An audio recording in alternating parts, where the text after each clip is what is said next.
Parliament సమావేశాలు సమీపిస్తున్న వేళ లోక్సభ స్పీకర్ ఎన్నికపై కసరత్తులు వేగవంతం చేసింది బీజేపీ. ఈ అంశంపై చర్చించేందుకు రక్షణ మంత్రి రాజ్నాథ్ సింగ్ సమావేశంలో భేటీ అయ్యారు. కేంద్ర మంత్రులు, బీజేపీ, ఎన్డీఏ భాగస్వామ్య పక్షాలకు చెందిన కేంద్ర మంత్రులందరూ ఈ భేటీకి హాజరయ్యారు. స్పీకర్ ఎన్నికపై చర్చించారు. సంకీర్ణ ప్రభుత్వంలో స్పీకర్ పదవి తన వద్దే పెట్టుకోవాలని బీజేపీ భావిస్తోంది. ఉపసభాపతి పోస్టును ఎన్డీఏ పక్షాల్లో ఏదో ఒక పార్టీకి ఇవ్వాలని యోచిస్తోంది. దీనిపై సంప్రదింపులు జరిపేందుకే రాజ్నాథ్ నివాసంలో సమావేశమయ్యారు కేంద్ర మంత్రులు.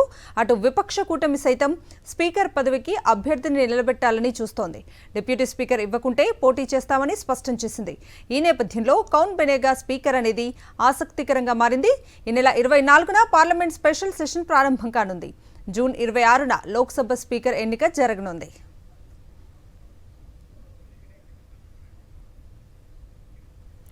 ఇక ఇదే అంశానికి సంబంధించిన పూర్తి అప్డేట్స్ ని మా ప్రతినిధి వెంకటేష్ అడిగి తెలుసుకుందాం. వెంకటేష్, లోక్సభ స్పీకర్ ఎంపిక ప్రక్రియ మొదలైంది.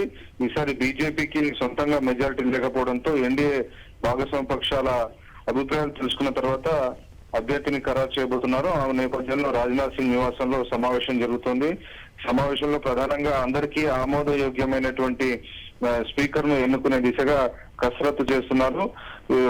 సంకీర్ణ ప్రభుత్వం నడుస్తుంది. ఇంకోవైపు ఇండియా కూటమికి 230 మంది ఎంపీల బలం ఉన్న నేపథ్యంలో సభను సమర్థవంతంగా నడిపేయగలిగేటువంటి నాయకుడు, అలాగే అనుభవం ఉన్నటువంటి నాయకుడు అయితే స్పీకర్ గా రాణించగలుగుతారని పార్టీ భావిస్తుంది. సో ఆ నేపథ్యంలో ఒక అమికబుల్ స్పీకర్ క్యాండిడేట్ కోసం ప్రస్తుతం బీజేపీ ప్రయత్నిస్తుంది.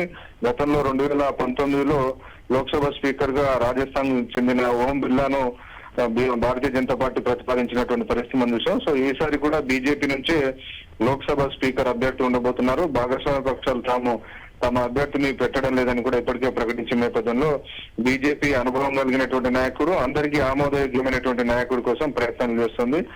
అలాగే ఇటు డిప్యూటీ స్పీకర్ పదవి విపక్షాలకు ఇవ్వాలని ఇంకోవైపు కాంగ్రెస్ పార్టీ, ఇండియా కూటమి డిమాండ్ చేస్తుంది. ఒకవేళ డిప్యూటీ స్పీకర్ పదవి తమకు కనుక ఇవ్వకపోతే స్పీకర్ ఎన్నికకు సంబంధించినటువంటి పోటీలోకి తాము దిగుతామని కూడా క్లియర్ గా స్పష్టం చేసినటువంటి నేపథ్యంలో బీజేపీ ఈ రోజు సమావేశం నిర్వహిస్తుంది. సో ఈ సమావేశం ముగిసిన తర్వాత దీనిపైన కొంత క్లారిటీ వచ్చేటువంటి అవకాశం కనబడుతుంది. Okay Venkatesh, thank you.